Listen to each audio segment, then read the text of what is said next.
اسلام سے پہلے کے حالات دیکھیں نا عورتوں کے بارے میں، تو حیثیت کیا تھی کہ وہ مردوں کی خواہشات پورا کرنے کے لیے کھلونا تھیں۔ عورتیں دن رات مردوں کی خدمت کرتی، محنت مزدوری بھی عورتیں کرتی، اور جو کچھ کماتی وہ مردوں کو دے دیا کرتی، مگر وہ ظالم مرد ان عورتوں پر کچھ بھی خرچ نہ کیا کرتے، عورتوں کو جانوروں کی طرح مارتے پیٹتے تھے، ذرا ذرا سی بات پر عورتوں کے کان، آنکھ اور ناک کاٹ دیا کرتے تھے، عورتوں کو دردناک سزائیں دے کر قتل کر دیا کرتے۔ باپ کے مرنے کے بعد جس طرح اس کے لڑکے جائیداد کے مالک ہو جاتے تھے، اس طرح اپنے باپ کی بیوی یعنی اپنی ماں کے بھی مالک ہو جاتے تھے۔ معاذ اللہ اپنی ماں کو لونڈی بنا کر رکھتے تھے۔ اللہ اکبر، عورتوں کو ان کے ماں باپ، بھائی بہن، شوہر کی میراث میں کوئی حصہ نہیں ملتا تھا، عورتیں کسی چیز کی مالک نہیں ہوتی تھیں۔ عرب کے بعض قبیلوں میں تو یہ ظالمانہ دستور تھا کہ بیوہ ہو جانے کے بعد عورتوں کو گھر سے باہر نکال کر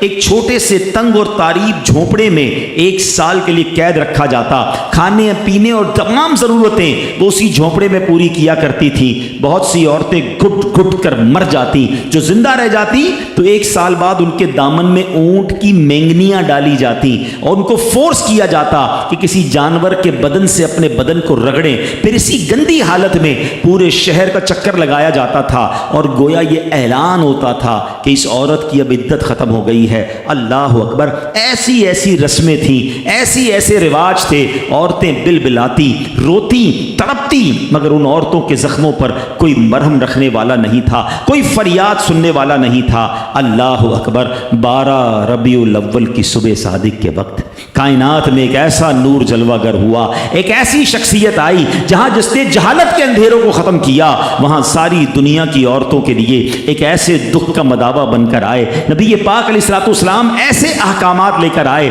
اتنی پیاری شریعت اور مذہب لے کر آئے جس میں اللہ کے دین نے عورتوں کو ایسا مقام عطا کیا کہ سبحان اللہ، عورتوں کی قسمت کا ستارہ چمک اٹھا۔ اسلام کی بدولت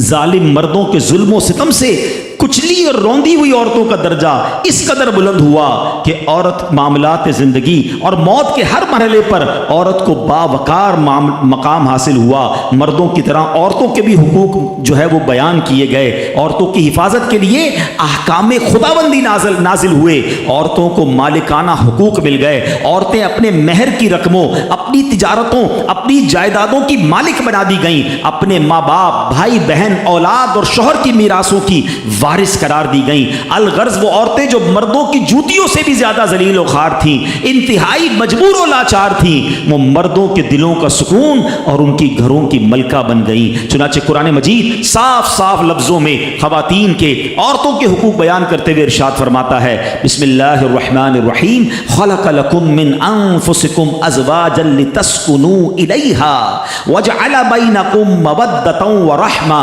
قرآن کہتا ہے، ترجمہ کنز الایمان، تمہارے لیے تمہاری جنس سے جوڑے بنائے کہ ان سے آرام پاؤ اور تمہارے آپس میں محبت اور رحمت رکھی۔ اب کوئی مرد نہ عورتوں کو مار پیٹ سکتا ہے، نہ ان کو گھروں سے نکال سکتا ہے، اور نہ کوئی ان کے مال و اسباب یا جائیدادوں کو چھین سکتا ہے، بلکہ ہر مرد پر مذہبی طور پر عورتوں کے حقوق ادا کرنے لازم ہیں۔ اللہ اکبر، گویا اسلام نے ظلم کا دروازہ بند کر دیا، کبھی ماں کے روپ میں، کبھی بیٹی کے روپ میں، کبھی بہن کے روپ میں، تو کبھی زوجہ کے روپ میں۔ اللہ اکبر، عورت کو ایک ایسا مرتبہ عطا فرما دیا کہ عورت کسی بھی روپ میں ہو، جب بھی اس کے جناب حقوق تلف کیے جائیں گے، نا انصافی کی جائے گی، اسلام وہاں پر اپنا کردار ادا کرتا ہے، اسلامی قوانین سامنے آتے ہیں، عورتوں کے حقوق بیان کیے جاتے ہیں۔